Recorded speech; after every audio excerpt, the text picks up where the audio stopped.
Bonjour et merci de suivre le 12h30. Voici les titres. Julie Guéhi a perdu son conjoint à seulement quelques jours de la rentrée scolaire. Une situation très difficile pour cette mère de famille et ses enfants. Elle a été reçue hier par le ministre de la Solidarité et de la lutte contre la pauvreté, Miss Belmondo Dogo. L'émissaire de l'ONU au Soudan a annoncé mercredi sa démission devant le Conseil de sécurité. Les raisons de cette démission dans cette édition. Le ministre de la Solidarité et de la lutte contre la pauvreté, Miss Belmondo Dogo, a reçu hier Julie Guéhi, qui a perdu son époux à quelques jours de la rentrée scolaire. C'est à travers un reportage diffusé sur RTI2 le 3 septembre dernier que l'histoire de l'épouse de Feu Guéhi a été mise en lumière. Ce mercredi, le ministre Miss Belmondo Dogo lui a apporté son soutien à travers notamment un accompagnement financier. Et à l'instar de la famille Guéhi, Grace Ouattara, élève en situation de handicap, a également bénéficié du soutien du ministre. Assistant Diarra, Farida Sissé. Julie Guéhi, mère de 3 enfants, a perdu son époux à quelques jours de la rentrée des classes. Il souffrait d'une gangrène du pied. La ministre Belmondo Dogo a été touchée par l'histoire de la famille Guéhi après avoir suivi le dossier du dimanche 3 septembre, diffusé au JT de RTI2, relatif aux préparatifs de la rentrée scolaire. La veuve a été reçue avec ses enfants ce mercredi après-midi par la ministre de la Solidarité et de la lutte contre la pauvreté à son cabinet. Nous avons écouté Mme Guéhi s'exprimer, demander de l'aide et nous avons répondu favorablement à sa demande. Au-delà des difficultés qu'elle avait à inscrire ses enfants, le ministère la prend en charge sur toute une année.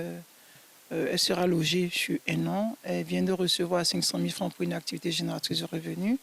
Elle sera accompagnée, suivie. Comme je l'ai dit, le plus important pour nous, ce n'est pas cet argent que nous donnons. Le plus important pour nous est qu'1 an après, Mme Guéhi puisse se prendre en charge comme il se doit, puisse s'occuper de ses enfants, puisse avoir de quoi se nourrir, de quoi épargner, avoir une activité génératrice de revenus. Un geste qui vise à redonner le sourire à cette famille, mais aussi à lui apporter le soutien et la compassion du gouvernement. Je dis merci beaucoup. Dieu l'a béni. Tout ce qu'elle a fait pour moi, je ne peux jamais oublier. Je dis merci. Tout ce qu'elle a dit, elle dit de faire, elle fait. Ça me dépasse. C'est pas ce qu'il a dit. Je dis merci à RTI2. Dieu l'a béni aussi. La ministre de la Solidarité et de la lutte contre la pauvreté a aussi apporté son soutien à Grace Ouattara, élève et personne en situation de handicap.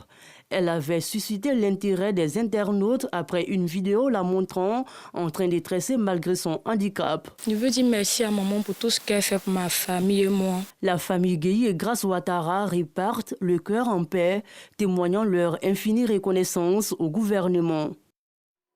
Avant de poursuivre cette information, ici en Côte d'Ivoire, l'impôt sur les pensions des personnes âgées de plus de 70 ans a été réduit. Une information qui émane d'une annonce officielle. Marie-Laure Ngoran, présentatrice du journal télévisé de 20h sur RTI1, en collaboration avec la Mutuelle des familles des diasporas ivoiriennes MFDI, a procédé au lancement officiel de la 2e édition du prix Marie-Laure d'Ivoire.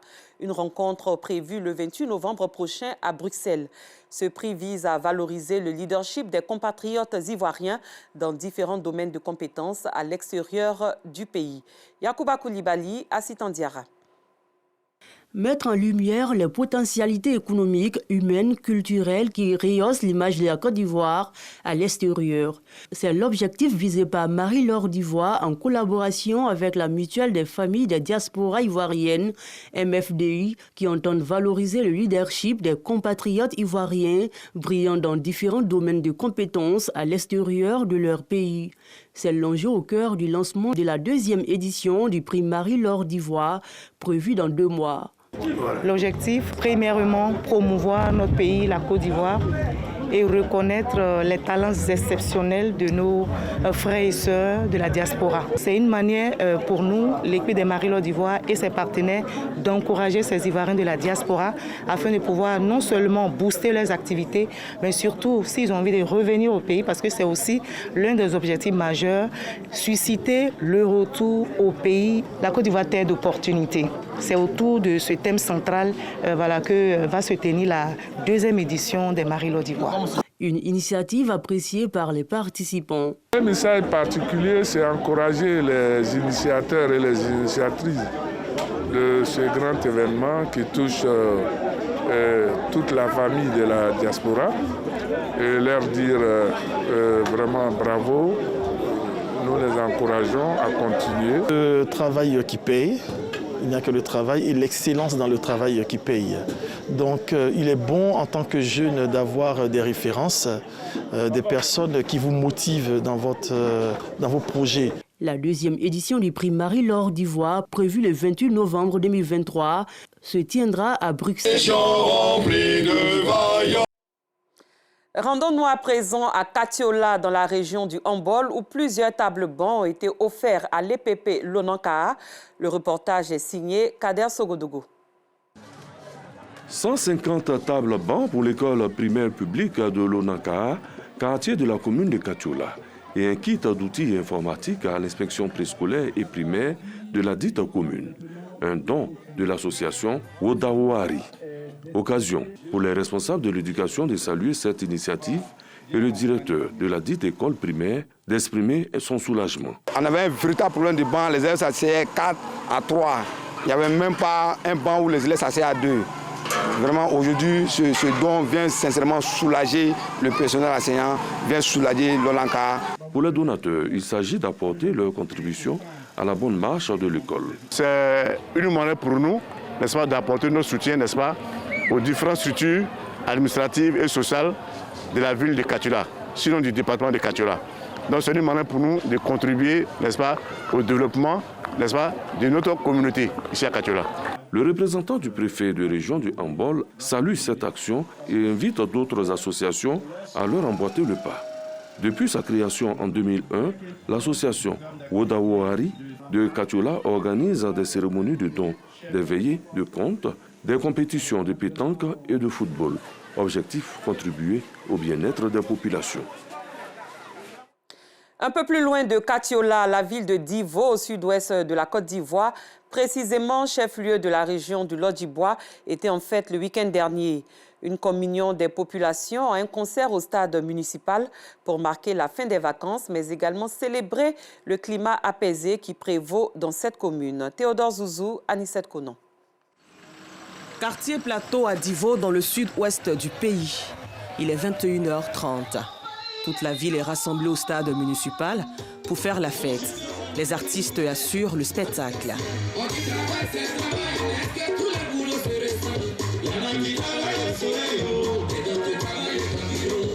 Le public est en extase. Carton plein à ce concert gratuit pour marquer la fin des vacances scolaires et des élections municipales et régionales sans heurts dans la cité. Je pense que le développement d'abord, ça commence d'abord par l'attente entre la jeunesse de Divo. Dès qu'il y a l'attente, le développement continue à évoluer. Nous, en tant que chefs de communauté, nous sommes vraiment heureux que tout se passe dans la paix. On dit merci à Dieu et c'est Dieu qui a permis cela. Je veux la joie toujours. Quand il y a la joie, vraiment tout va bien. L'initiative du ministre Amédée Kouakou, par ailleurs maire sortant de la commune. À ses côtés, la ministre gouverneure du district des Lacs, Raymond Goudou Kofi, venue le soutenir. Une solidarité exprimée à travers la fusion avec tout le public, dont la présence à ce concert est un exemple de vivre ensemble. C'est tout ce que nous avons apporté comme développement grâce au président Alassane Ouattara dans cette grande région. Et les populations, chaque fois que vous leur apportez le développement, ces populations sont reconnaissantes. Et ce soir, nous sommes très heureux de voir ces populations joyeuses pour célébrer la continuité. Je suis venant vraiment féliciter mon jeune frère, lui dire que nous sommes très fiers de son parcours. Je voudrais féliciter le peuple du Lodjibois parce que vous savez, Amédée Kouakou vient du centre de la Côte d'Ivoire et ils l'ont accueilli, ils l'ont accepté. Je pense que c'est un témoignage comme quoi la Côte d'Ivoire, elle est une et indivisible.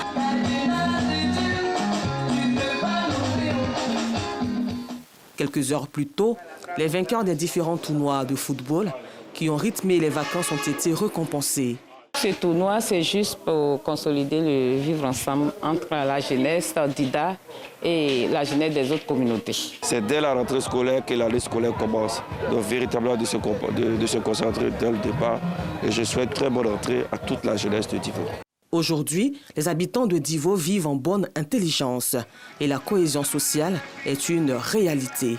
Toute chose qui concourt au développement de la localité que les autorités s'engagent à poursuivre pour le bien-être de tous. En religion, le Conseil supérieur des Madjilistes de Côte d'Ivoire a organisé une séance de prière pour témoigner sa gratitude à Dieu pour le bon fonctionnement des élections régionales et municipales. Pour l'occasion, les guides religieux ont exhorté les fidèles à l'union et au vivre ensemble. La rencontre s'est tenue dans la commune de Cocody, à Sitandiara. La promotion de la Bible dans les langues locales au cœur de la 20e Assemblée générale de l'Alliance biblique de Côte d'Ivoire. C'est à l'auditorium de la cathédrale Saint-Paul d'Abidjan, dans la commune du Plateau, que se sont déroulées les assises. Une rencontre qui a permis de dégager l'intérêt de cette promotion. Quel est l'intérêt d'organiser une assemblée générale chaque année? Tout simplement parce que d'abord c'est statutaire. Nos statuts et règlements intérieurs prévoient une assemblée générale de tous les membres de l'Alliance biblique de Côte d'Ivoire chaque année. Et les membres de l'Alliance biblique de Côte d'Ivoire sont toutes les communautés chrétiennes de Côte d'Ivoire. Et donc, tous les leaders de ces communautés se retrouvent chaque année pour réfléchir sur les défis majeurs concernant la diffusion de la parole de Dieu. Les délégués et leaders des églises présents à cette cérémonie ont été honorés pour leur soutien à l'Alliance biblique. Vous venez plutôt de suivre la 20e Assemblée générale de l'Alliance biblique proposée par Justin Kwasi et Anicette Conan. Je l'annonçais plus tôt, le Conseil supérieur des Madjilistes de Côte d'Ivoire a organisé une séance de prière pour témoigner sa gratitude à Dieu pour le bon fonctionnement des élections régionales et municipales. Pour l'occasion, les guides religieux ont exhorté les fidèles à l'union et au vivre ensemble. La rencontre s'est tenue dans la commune de Cocody, à Sitandiara.